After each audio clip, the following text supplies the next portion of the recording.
Engineering college में admission लेने का वो सपना ही रह जाएगा। बच्चों ऐसे ताने तुम लोग ने जरूर सुने होंगे अपने घर वालों से, अड़ोसी पड़ोसी से और रिलेटिव से, क्योंकि क्लास 11 में तुमने एसएच को उखाड़ा नहीं है तो दीदी क्या ऐसा करेगी क्लास 12 में हम अच्छे परसेंटेज ना पाए। बच्चों अगर तुम लोग चाहते हो कि इंटायर क्लास 12 तुम्हारी अच्छी रहे और हम लोग दीदी एट लास्ट 90 to 95% स्कोर कर रहे हो तो इस वीडियो को लास्ट तक देखना बिल्कुल मत भूलना।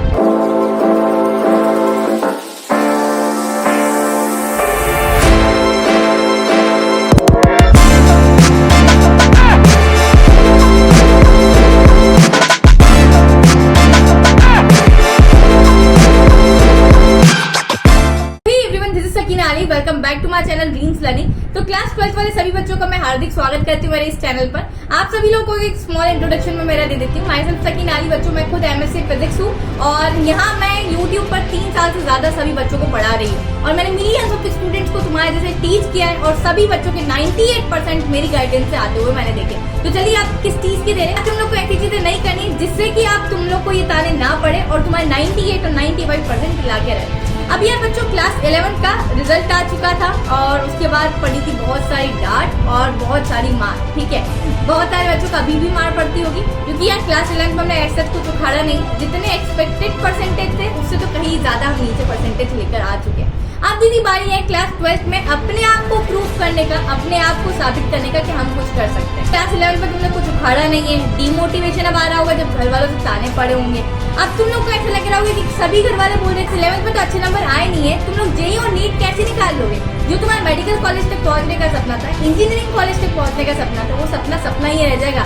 तुम सिर्फ बातें कर सकते हो, पढ़ाई करना तुम्हारे बस की बात नहीं है। ये सारी चीजें सुन के आए हो तो चलिए यार मैं कुछ चीजें बताती हूँ जो यार तुम अकेली नहीं हो कि क्लास 11 में तुम्हारे साथ ऐसा हुआ है। यार क्लास 11 में हर किसी के साथ होता है। मैं खुद की कहानी बताऊँ तो मेरे खुद 68% क्लास 11 में आए थे, बट स्टिल मैंने क्लास 12 में 95% स्कोर किए बच्चों। तो अगर तुम लोग भी चाहते हो, हम लोग को कुछ चीजें यार एक साल के लिए, कुछ महीने के लिए त्यागना होगा। पहली गलती क्या है यार कि हम लोग शुरू से पढ़ाई नहीं करते। अभी भी बच्चों को क्या हो, रिजल्ट खराब आया, ये वीडियो देख ली, बहुत सारी वीडियो ऑलरेडी तुम देख कर आए होंगे, बट हम लोग स्टार्टिंग से पढ़ना दीदी स्टार्ट करेंगे ही नहीं। हम क्या सोचते हैं जून जुलाई से दीदी पढ़ना स्टार्ट करेंगे, उसके बाद यार कंटिन्यू कर लेंगे।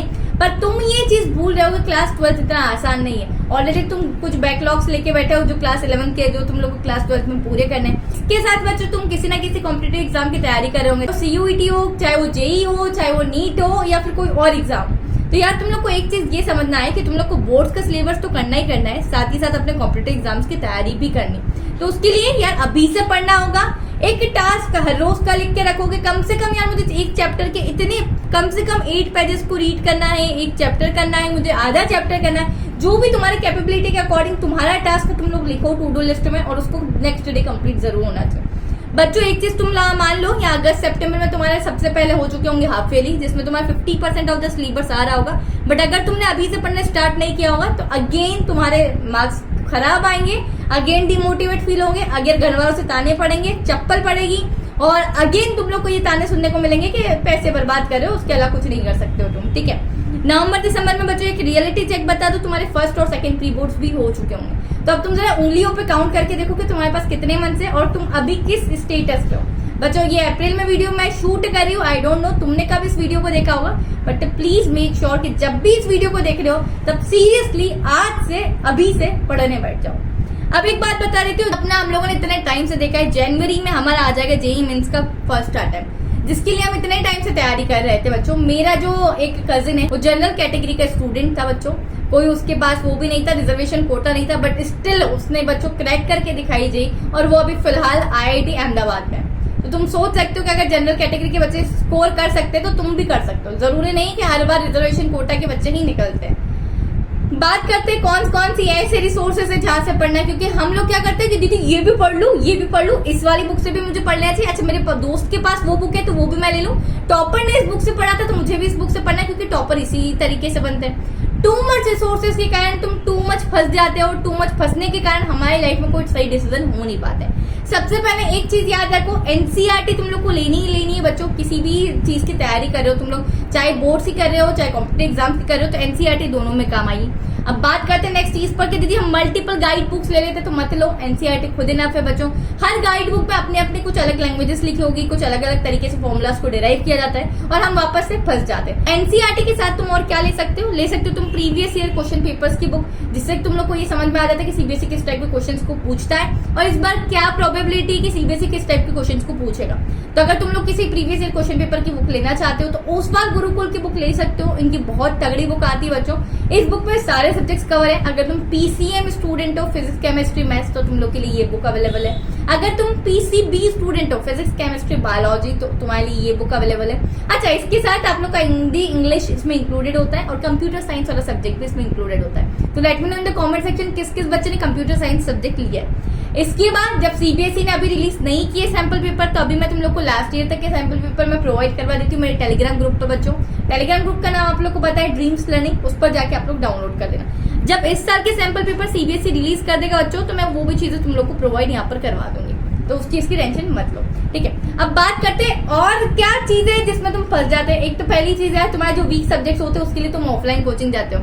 समटाइम्स ऑनलाइन प्रमोशंस कुछ होते हैं कि यार ये वाली पर्टिकुलर बैचेस में इसमें इतना कम अमाउंट में इसमें इनरोल कर लो, उसमें इनरोल कर लो। तो तुम क्या करते हो, ऑफलाइन कोचिंग में तो तुम जा रहे हो, कोचिंग में भी तुमने इनरोल कर लिया क्योंकि वो सस्ता पड़ रहा था ना। अब तुम पढ़ कितनी चीजों से लोगे, मुझे सिर्फ ये बताओ। तुमने इतनी सारी गाइड बुक्स इकट्ठी कर ली है, इतनी सारी, तुम ऑनलाइन में भी इनरोल कर रहे हो, ऑफलाइन में भी इनरोल कर, तुम कितना चीजें पढ़ लोगे ये बताओ यार। सीधी सच्ची बात मैं अगर बताऊं ना, तुम इसमें से आधी चीज भी नहीं पढ़ पाते हो। आधे दिन तुम छुट्टी मारते हो, किसी दिन तुम टेस्ट नहीं देते हो। यही तो तुम्हारी सबसे बड़ी गलती है बच्चों, जो तुम लोग को टॉपर बनने से रोक रही है। अब बच्चों मैं एक बात बताऊं, एक टॉपर और एक तुम जो एवरेज स्टूडेंट्स मेरी वीडियो देख रहे हो, तुम लोग में ज्यादा अंतर नहीं होता। अंतर सिर्फ और सिर्फ एक होता है, जो होता है रिविजन का अंतर। तुम लोग को लाखों स्टूडेंट्स ने, तुम लोग को लाखों यूट्यूबर्स ने, लाखों टीचर्स ने ये बात बताई होगी, जो बच्चा मल्टीपल रिविजन करता है वो टॉपर बन जाता है। पर तुम अभी तक उस चीज को समझ नहीं पा रहे हो और फिर भी हम उसी चीज में लैग कर रहे हैं कि शायद हम लोगों ने रिवीजन किया होता तो हम टॉपर होते। अच्छा, मैं दो स्टूडेंट्स का एग्जांपल लेती हूँ तुम्हारे सामने। एक बच्चा जिसके 80% आ रहे हैं और दूसरा बच्चा जिसके 90% आ रहे हैं। 10% का अंतर है ना, ज्यादा कुछ अंतर भी नहीं है। बताओ 10% में ऐसा क्या होगा? इस बच्चे ने भी पूरा सिलेबस कंप्लीट किया था, इसने भी पूरा सिलेबस कंप्लीट किया था। जो चीजें इस बच्चे को 10% लाने से रोक रही है वो था मल्टीपल रिवीजन। इस बच्चे ने सोचा सिलेबस कंप्लीट करने से सब कुछ हो जाएगा, बट वो 80% पे ही अटका रह गया। वाइल जिस बच्चे ने 90% स्कोर किया उसने मल्टीपल टाइम रिवीजन किया।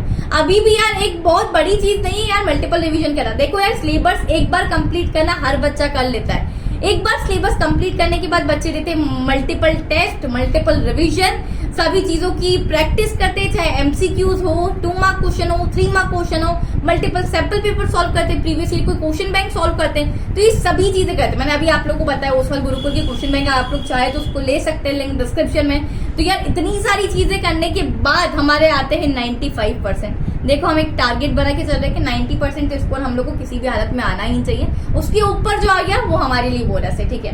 पर 90% स्कोर तो each and every particular student को यहाँ पर आना चाहिए। तो मल्टीपल रिवीजन करना मत भूलना यार बच्चों। हर बार एक ही चीज सिखाती हूँ, multiple revision, multiple revision, multiple revision. अब तो सीरियस हो जाओ यार, अब क्लास 12 में आ गई। ये क्लास काफी क्रूशियल है तुम्हारे करियर के लिए। इसके बाद तुम लोग को नहीं पता है कि तुम्हारे ये क्लास 12 के परसेंटेज समटाइम्स हमारे प्लेसमेंट में काम आते हैं। बहुत सारी ऐसी जगह यार, क्लास 11 कोई नहीं पूछता, बट क्लास 12 हमेशा हर कोई पूछता है। बात करते कौन कौन सी ऐसी और चीजें हैं जिसकी वजह से हम लोग टॉपर बनने से रुक जाते हैं। पहली चीज मैं एक चीज तुम लोग को समझा दूं यार, तुम अपने माँ बाप के पैसे बर्बाद ना करो। उस चीज के लिए अभी से डिस्क्लेमर दे देती हूँ, ठीक है। ऑफेंड मत होना, किसी को भी ऑफेंड करने नहीं आई हूँ यहाँ पर मैं। एक चीज है कि अगर हम लोग ऑनलाइन कोचिंग्स में एनरोल किया है या फिर ऑफलाइन कोचिंग्स में जा रहे हैं, बैकलॉग मत करना। तुम लोग अपने फ्रेंड्स की इन्फ्लुएंस में आके छुट्टी मत मारना कि चलिए चाय पीने चलते, आज वो कुल्फी खाने चलते, आज ये खाने चलते, आज उसको देखने चलते। ये सारी चीजें तुम्हारे कुछ महीने के बाद वापस हो सकती है, बट ये जो साल है ना ये इतना क्रूशियल है, ये नहीं आएगा। और तुम चाहते हो ना कि तुम YouTube पे काफी वीडियोस देखते होंगे कि तुम सक्सेसफुल होके क्या कर सकते हो। तो हमें अपने पेरेंट्स को एक कार दिलानी है, अपने पेरेंट्स के सभी सपने को पूरा करना है, उनको प्राउड फील करवाना है। तो ये तुम कब करवा पाओगे? जब हम लोग क्लास 12 पे अच्छे परसेंटेज लाएंगे, एक कॉम्पिटिटिव एग्जाम निकालेंगे, कोई सी अच्छे कॉलेज में होंगे, हमारा कोई अच्छा प्लेसमेंट लग रहा होगा या किसी भी तरीके से हमने अर्निंग के सोर्सेज निकाले होंगे। पर तुम क्या कर रहे हो? सिर्फ टाइम वेस्ट। तो बच्चों please be serious now, backlog मत करना एक भी यार। हर रोज क्लासेस में जाना, किसी दिन तबीयत ठीक नहीं है वो एक अलग चीजें होती है, किसी दिन बहुत इमरजेंसी, बट खुद के दोस्तों के इन्फ्लुएंस में आके मत चीजें बर्बाद करना, अभी भी समझा रही। दूसरी चीज है जब हम लोगों ने नहीं पढ़ा होता है तो हम क्या करते हैं, स्किप कर देते टेस्ट को। दूसरे दिन हम कोचिंग में जाके क्या बहाने देते, मेरी मम्मी की तबीयत खराब थी, नाना जी ऑफ हो गए थे तो हम वहां गए थे, या फिर मेरी खुद की तबीयत खराब थी, ट्रैफिक बहुत था इसलिए हम लोग नहीं आ पाए। ठीक है, तो ये सारे बहाने देना बंद कर दो। चाहे तुम्हें ना भी आता हो पर टेस्ट में जरूर बैठना बच्चों। कम नंबर आएंगे तभी तुम लोग को अकल आएगी कि यार दूसरे बच्चों को इतने नंबर आ रहे हैं, मुझे इतने कम नंबर आए, खुद पर शेमफुल आप लोग को होगा, आप लोग को अच्छा नहीं लगेगा, एम्बेरस होगा, तभी आप लोग जाके पढ़ाई करोगे। और रियलिटी चेक करना हर इंसान को बहुत जरूरी होता है, नहीं तो हम अपने आप को 30 मार खान समझते हैं, बट एक्चुअल में हम है नहीं। तो आई होप बच्चों कि यार मैं तुम्हारी एक बड़ी दीदी की तरह तुम्हारे लिए कंसर्न कर रही हूँ, मुझे कोई मतलब नहीं है बाकी तुम्हें, और ऑफेंड हुआ हो तो मैं अभी से उसके लिए तुम लोग को सॉरी बोलती हूँ, मैं किसी को ऑफेंड नहीं करने आई थी। बट ये कुछ चीज थी यार सीरियसली कि अगर तुम लोगों ने नहीं करी और इन चीजों से बच गए तो क्लास 12 में तुम्हें 95 और 98% लाने से कोई नहीं रोक सकता। ताने तुम्हें जिंदगी में कभी सुनने को नहीं मिलेंगे, लोग सिर्फ तुम्हारी तारीफ कर रहे होंगे। ठीक है, इस चीज को मैं जरूर याद रखना, उस काबिल बन जाओ कि लोग तुम्हारी तारीफ करें, ताने तुम्हारे नाम से दूसरे बच्चों को पढ़ने चाहिए कि देखो यार उसके बेटे ने इतना अच्छा स्कोर किया, तुम क्या कर रहे हो। ठीक है, उस काबिल बनना है हमें। आई होप बच्चों कि ये सारी चीजें तुम्हें समझ में आ गई होगी, और क्लास 12 की कंप्लीट जर्नी में मैं तुम्हें नोट से लेके इंपॉर्टेंट क्वेश्चंस तक सभी चीजों में मैं आप लोग का साथ देने वाली हूँ। और let me know in the comment section चीजों की हेल्प चाहती हूँ मुझसे, मैं क्लास 12 के आप लोग के रिड्यूस सिलेबस की वीडियो भी आपके इसी चैनल ड्रीम्स लर्निंग पर लाने वाली हूँ। Till then keep learning, this is your educator Sakina Ali signing of.